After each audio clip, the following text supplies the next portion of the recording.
People of Burkina Faso, we apologize for the harm caused by France's repugnant colonization. We acknowledge the exploitation of your resources and culture, and the deep scars left behind by our evil deeds. We pledge to work towards atonement because words alone is not enough. For decades, the world was told that France was the savior of Africa. Textbooks praised cooperation. News outlets celebrated diplomacy, politicians called it partnership, but behind the perfect speeches and smiling photo ops, something darker was happening. Something the world was never supposed to know. While France grew wealthy, Africa bled resources. While French cities glittered with electricity, uranium-rich Niger sat in darkness. Africa should never be seen as a continent that needs generosity. We want to be treated as equals. Even in the multilateral institutions, we want to be treated as equals. And if our equity is at a low ebb, there must be ways in which that can be addressed. There have been times when we felt like we were beggars. I played a key role as chair of the African Union during the COVID period. We felt like we were beggars when it came to vaccine availability, when we felt we needed access to vaccines, and the Northern Hemisphere countries had bought all the vaccines in the world, and they were hogging them. While Paris built an empire of profit, entire African nations were kept in economic chains disguised as aid. And when Africa finally rose and demanded fairness, France did not negotiate. It panicked. Now the illusion has shattered. France has bowed, not out of generosity, but because Africa no longer needs it. The era of exploitation is over, and the world is about to find out who was really dependent on whom all along. Don't mind having and bearing sanctions banning us from Europe.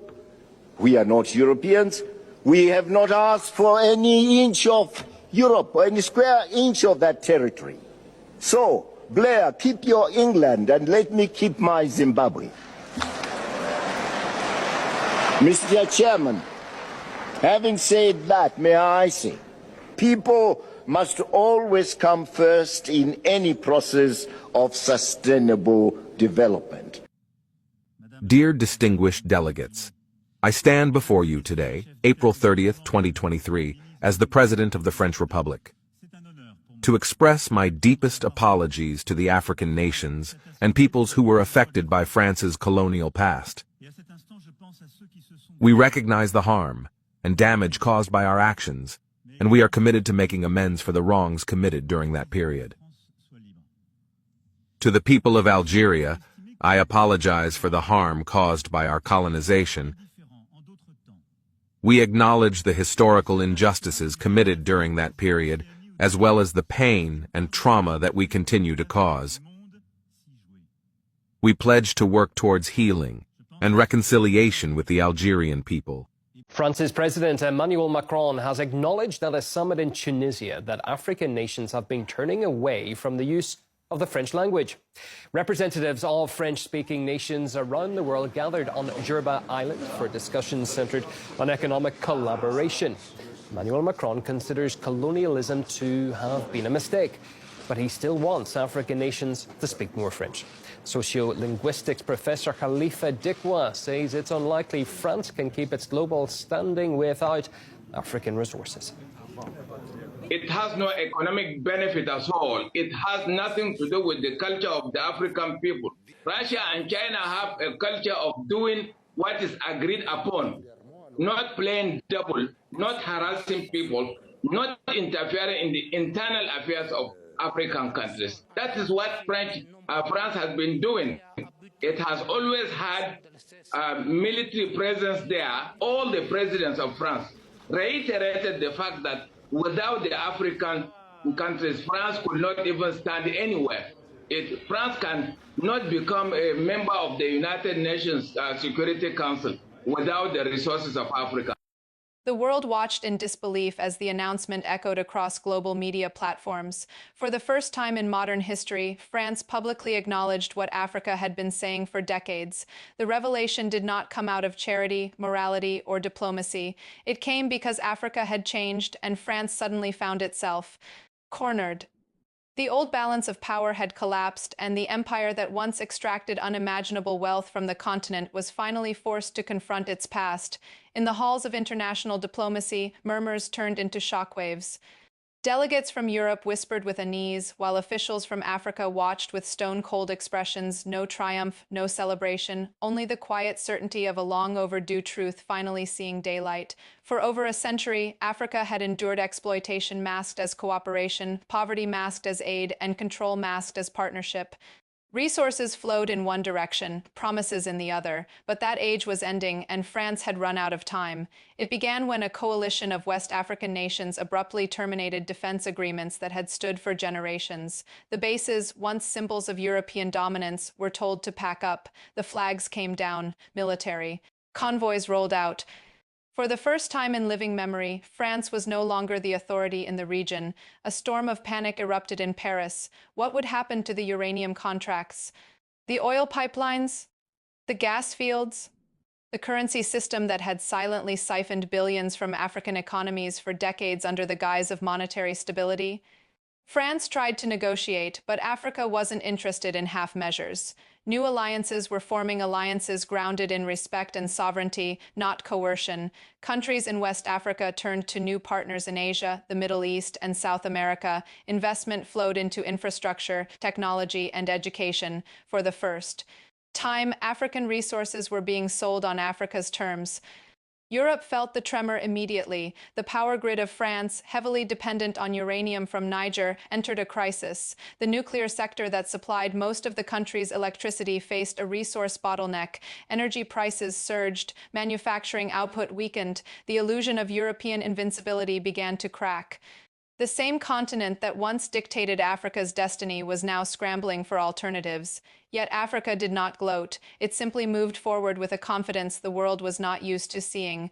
Leaders from the continent insisted that history would no longer be written with a colonial pen.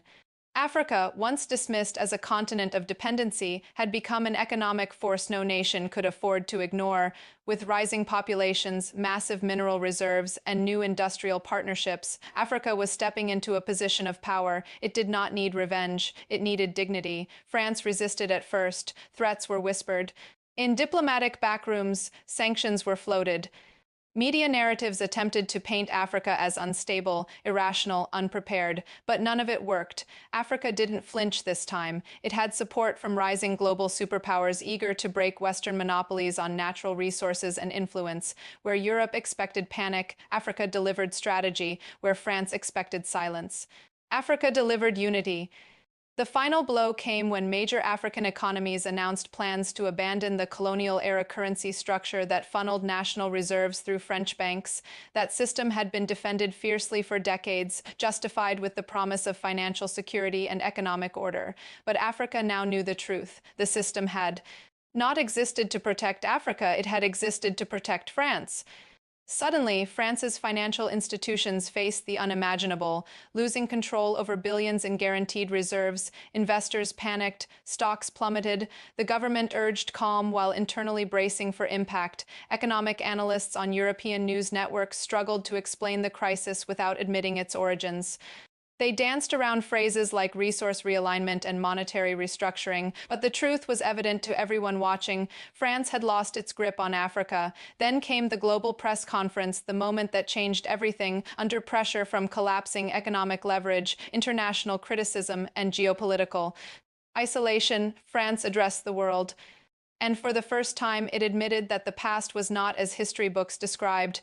Africa had been exploited, wealth had been extracted unfairly, governments had been manipulated, coups had been supported, economies had been controlled. The room fell silent, no applause, no expressions of forgiveness, just the weight of truth filling the air. But Africa did not respond with rage. Instead, it issued a simple, unforgettable statement. Acknowledgement was only the beginning. Rebuilding must follow. True partnership must follow. Respect must follow. The world held its breath as Africa and France confronted a future neither had ever prepared for. European commentators feared instability, while African citizens felt a new, unfamiliar optimism, an optimism rooted not in promises, but in power. Africa was no longer begging to be seen. It was deciding who got to look. France, the country that once believed Africa would remain dependent forever, now found itself trying to secure trade deals with nations it once dominated. It was a different world now. Africa was not angry. Africa was not vengeful. Africa was simply done. The relationship that began centuries ago with conquest was now being rewritten not by the conqueror, but by the continent that had endured, resisted, and finally risen. France, for the first time, was no longer in control. Africa, for the first time, was no longer under command. And the world was forced to accept a new reality. Africa had changed, and nothing would ever be the same again. The admission from France did not erase the past, nor did it restore what had been taken, but it changed something far more powerful than currency or treaties. It shifted perception. For generations, global politics and media had conditioned the world to believe that Africa existed only in the context of outside intervention. But now, Africa was rewriting its own narrative, and this time the world was forced to listen.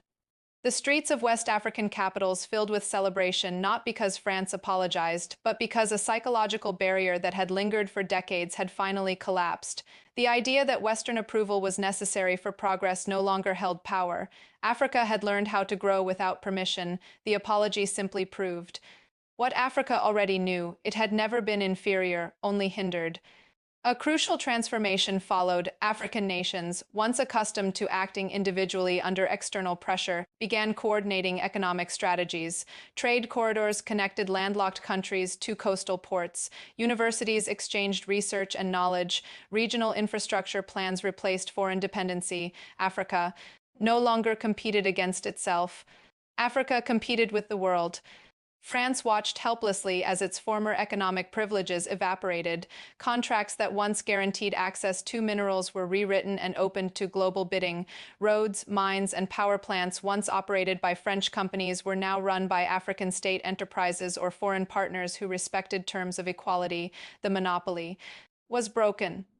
European media commentators warned that Africa was aligning too closely with emerging Asian powers. They predicted chaos, instability, and failure. But Africa no longer absorbed these warnings as truth. It understood something Europe never expected: the world had changed. Africa did not need a single savior. It needed balance, suddenly. Conferences were held not in Paris or Brussels, but in Nairobi, Abuja, and Johannesburg.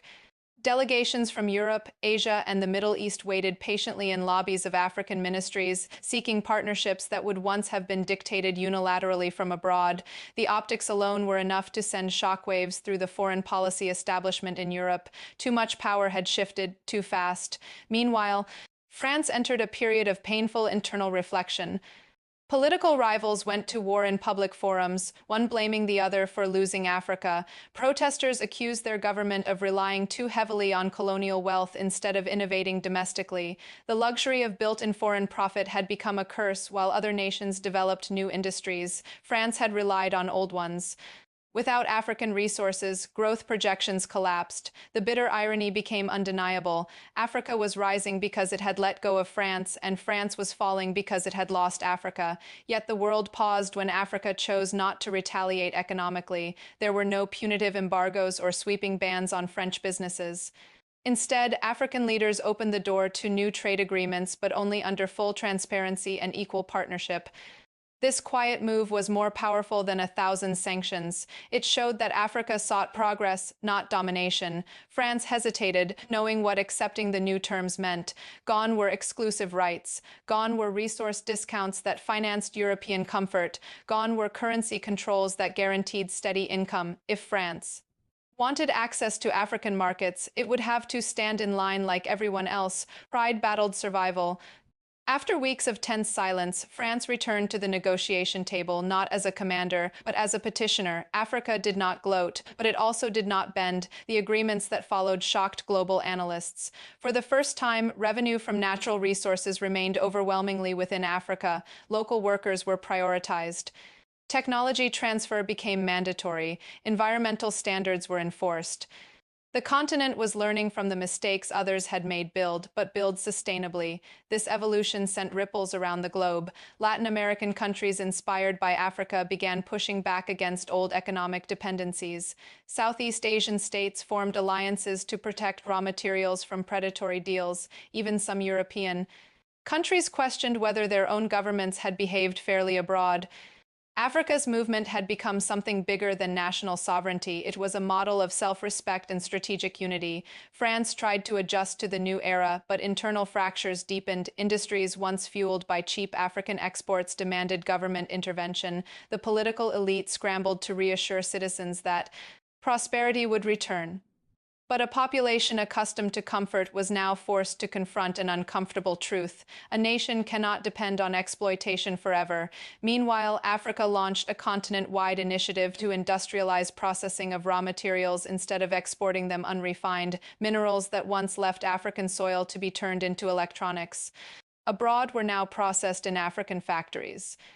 New power plants fueled by natural gas, geothermal systems, and solar fields began electrifying rural regions. A new middle class emerged, educated, skilled, and confident. They did not dream of fleeing their continent for opportunities abroad. They dreamed of building empires at home. Global corporations saw the shift and rushed to adapt. Factories that once stood in Europe began to migrate to Africa not for exploitation, but because Africa now provided stable governance, affordable energy, and booming consumer populations.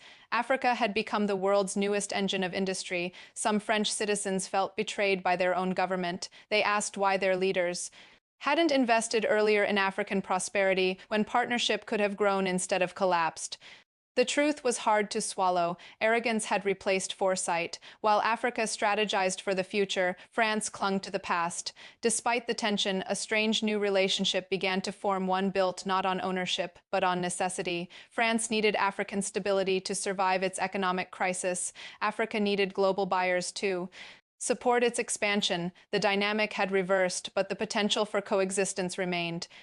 In universities across Africa, students studied history not to stay wrapped in it, but to avoid repeating it. They learned how their resources shaped the world, how their ancestors were exploited, and how their nations reclaimed autonomy. Their mission was clear: the continent would never again allow itself to be economically controlled, politically manipulated, or intellectually minimized. The world now understood something that had always been true, but had long been hidden. Africa was not weak. Africa had been weakened, and once the shackles fell, the truth became undeniable. France had bowed, not to Africa's revenge, but to Africa's rise, and the story was far from over.